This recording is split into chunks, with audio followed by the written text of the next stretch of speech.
welcome to Tejal TV. I'm Tejal Patel, your host and the founder.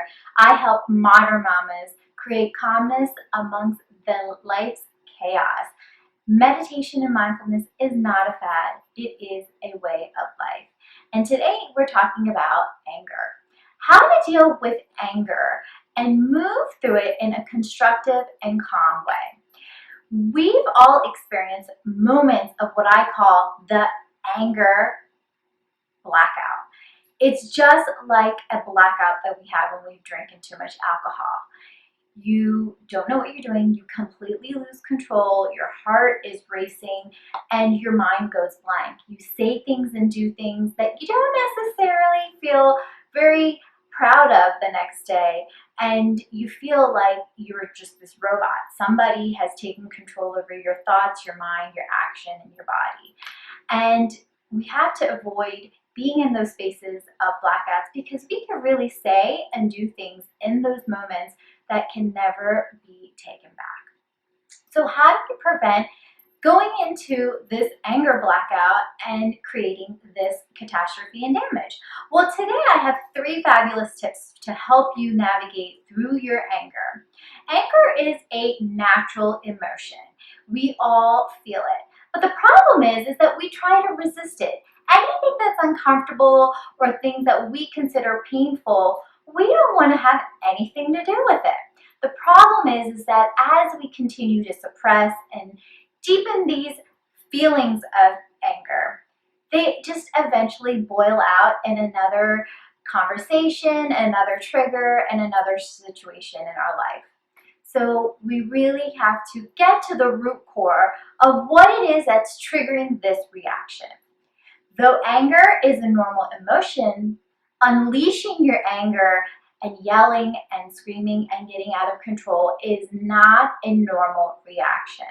So when we react like that with our children because we're frustrated or with our spouse because we're impatient, there is a different way to approach that situation. So here are 3 tips that will help you navigate through your anger. Tip number 1. Really getting clear in your life, who are the people that make it trigger your anger? What are the situations, what conversations, what topics, what insecurities trigger that anger and that defensiveness? Another big thing to remember is, what is your specific anger pattern? How do you react when you're in an angry situation?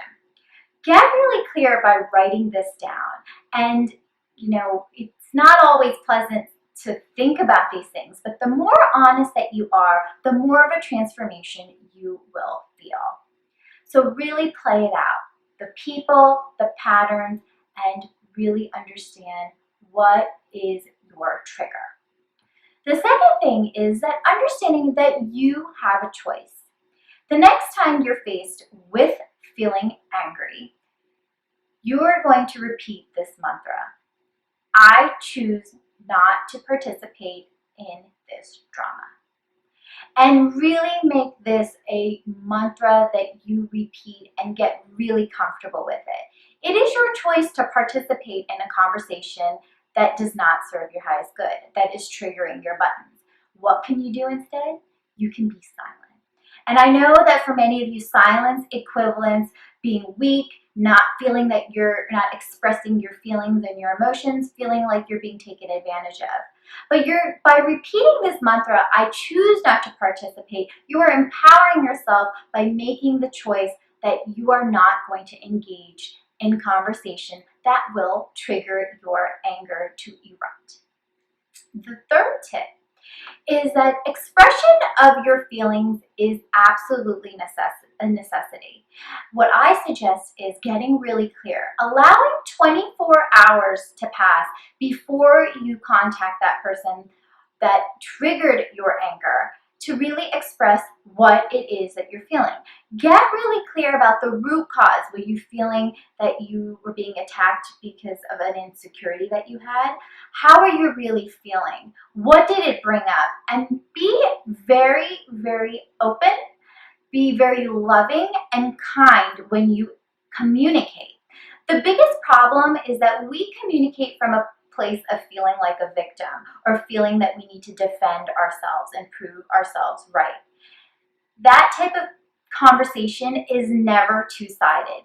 It's like you're talking to a brick wall because the other person is not feeling your powerful, calm, kind vibrations. Releasing that need to prove you're right and coming from a place that expressing my truth from your heart is the transformation for really making a two-way communication really effective. So these 3 tips are imperative to help you prepare for you before you have your next anger outbreak. And I certainly hope this serves you well. Now on to you. What are the tips and tools that you use to help you navigate through your anger from a more calm and constructive way? Head over to the blog at AsitaSeekers.com and let us know what inspires you will inspire us. So please share your wisdom. Did you like this video? If you did, certainly subscribe to our channel. And if you want daily insight, sign up for one of our social medias. Stay connected on Facebook, Instagram, Periscope, whatever your fancy is. And if you want personal insight I only share through my private email newsletter, head on over to AsitaSeekers.com, sign up, and get weekly inspiration directly to your inbox. Thank you so much for watching, and if you know somebody who could benefit from being a little less angry and finding a little bit more flow, certainly share this with them. And remember, meditation is not a fad. It is a way of life, and you deserve a calm and luxurious way of life. Until next week, have a beautiful,